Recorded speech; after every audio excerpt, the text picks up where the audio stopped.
This is for Jane. Jane, there's about nearly an inch of water in the jug. I'm just starting the yeast. I activate the yeast first of all. So for making the 4 loaves for you, I'm going to put 12 grams of yeast into the water. So that's 4. That's 8 surprisingly, and this one should be 12. And it is 11 and a bit, so we'll just go a tiny bit more. That's it, 12. And then I add 1 teaspoon of clear honey, and that gets the yeast going. Now, Jane, there's nothing else we do for about a half an hour. That's it. So here I am back. It's exactly 30 minutes or so since I set this on the go. And I used the second jug, Jane, because it wasn't doing anything for the first 5 minutes. So I just put slightly just off cold water, tiniest bit of hot water, just to get it going. And that, as you can see, is the result. It's absolutely full of froth, and that's the benefit of putting the bit of honey into the yeast. That's a recent discovery, but basically even just putting it in water gets it going, but the yeast just sends it, a bit of honey sends it wild. So that's the yeast we're going to be using. So now we just start, that's the bowl from the Kenwood chef. 200 grams of the flour in. This is plain white flour. So I've got, here we are, 250. And I'm going to add wholemeal. So that's the Wessex flour I used, that's the white. And now I'm using Wessex wholemeal. So we make it up to 500, 490, 491, 493, 95, that's it, 501, that'll do.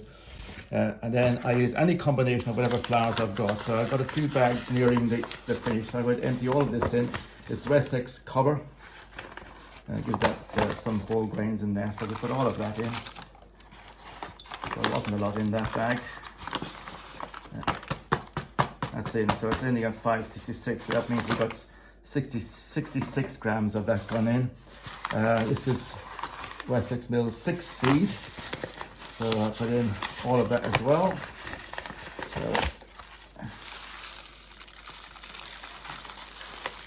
the weighing scales is now reading 780. So that's about 220 or so of that one. I've got a little bit of this gram flour, which is high protein chickpea flour. So I'll put the last bit of that in. That's 780 it reads at the moment, so let's go in there. So that's just 810. So that's just about 35 going in there. And I need some more flour. So in that case, I'm going to put a bit more of the wheat. I want to end up with about 900 grams of flour. So a bit more of the wheat. So this goes in there. The wholemeal flour.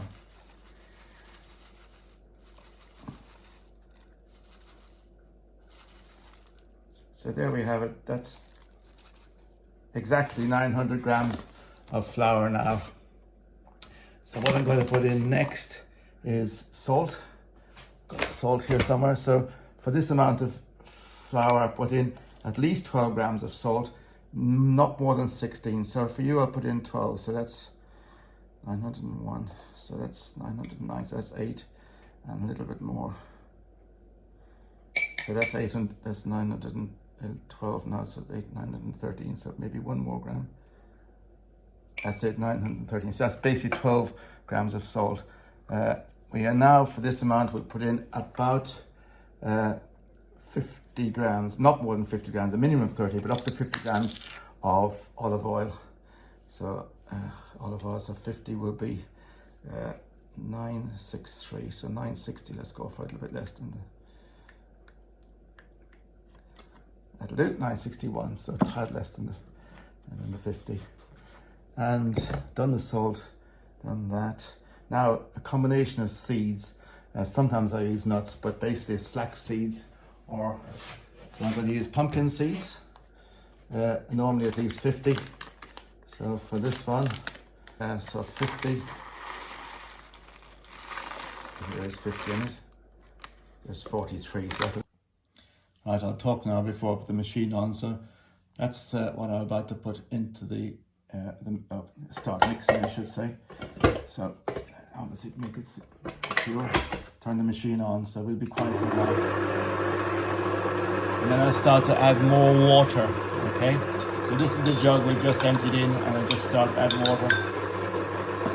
That's ordinary cold tap water.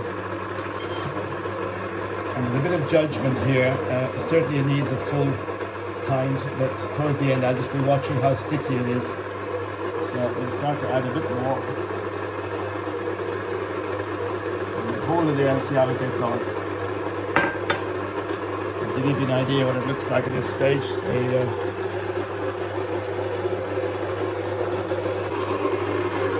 it's still in the early stages. I've just added the remains of all that water. Still very wet now, so we'll watch it now for a while and see how it gets on.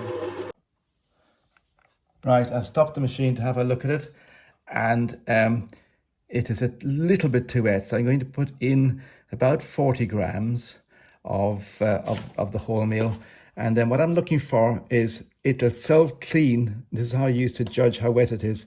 See, it sticks there a bit.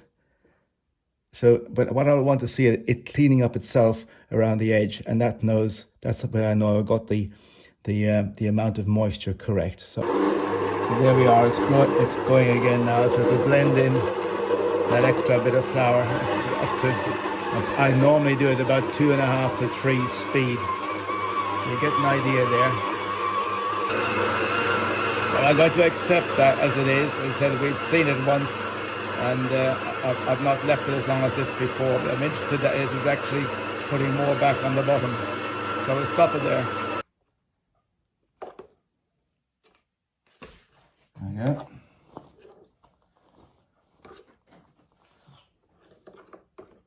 And there's our dough. So I just put cling wrap over it now, and then we can leave it for at least 1 hour, but nothing wrong with leaving it up to 3 hours, wherever is convenient for you. Dollop of olive oil. And spread that around.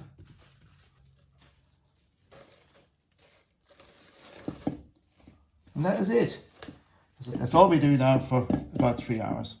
Here we are. It's 2 hours 35 minutes or so since I left it, and this is how it's done. It's practically crawled out of the container. So cling film off.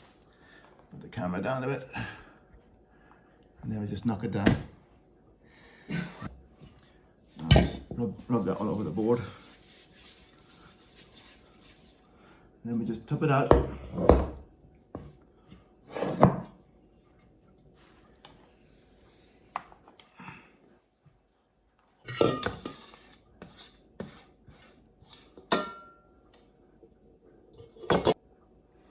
So there we have it. Now we just knock it back.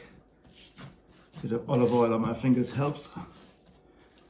Just basically knocking the air out of it. Next bit is we weigh it and split it into 4. So there we go, weigh it. And that comes up to 1818. So we've got 1818. So basically that comes to 454 or so. So there we got 2 of them at 454. This one is 452. It was 453. So we now basically got 4 of them around 454, 455 each. So for these loaves, we're going to make 4. So I've got 4, the all 1 pound tins, so 450 grams hence. And so have these ready. So basically we knock the air out of each remaining one now, and then just put them into the tins. That'll do. And try and have a nice skin on the outside, and then we'll have the join on the bottom. So it's as easy as that. Next one. So this is the last one. Get little pops of bubbles.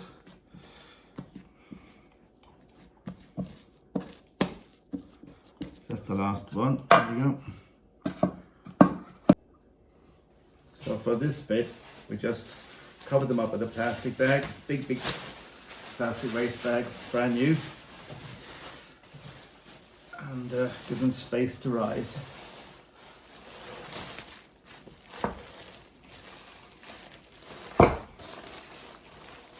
There we go. and they require about an hour usually, or a little bit less, but once they've doubled in size. So the bread has risen now, so I'm just about to take the cover off. The oven is at 220 degrees. And we're all ready to go. So this is the first one out, so you'll see what they look like. So we'll take them all out in turn. So here we go. One in. And number 4. There he is, they look lovely. That's it. So the oven is closed now, so we give them 30 minutes, maximum of 35. That's it. This is what they look like after 10 minutes. So the alarm is just gone, it's 30 minutes, and that looks fine to me, so I'm going to take it out. Just open the oven door. It looks super, and the smell in the kitchen is absolutely fabulous. So here's with the drawer out, that's what they look like. So that's what they look like. Now just, can I touch them? Yes I can, just about.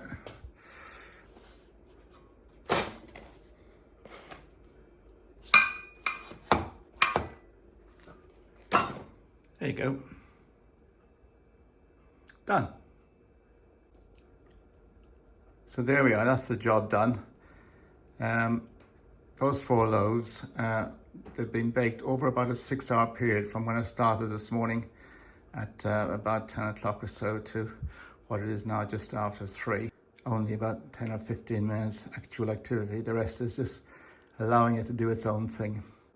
And a bit of practice, you anticipate everything and cut down the time, actual hands-on time to do it, but it is well worth the effort.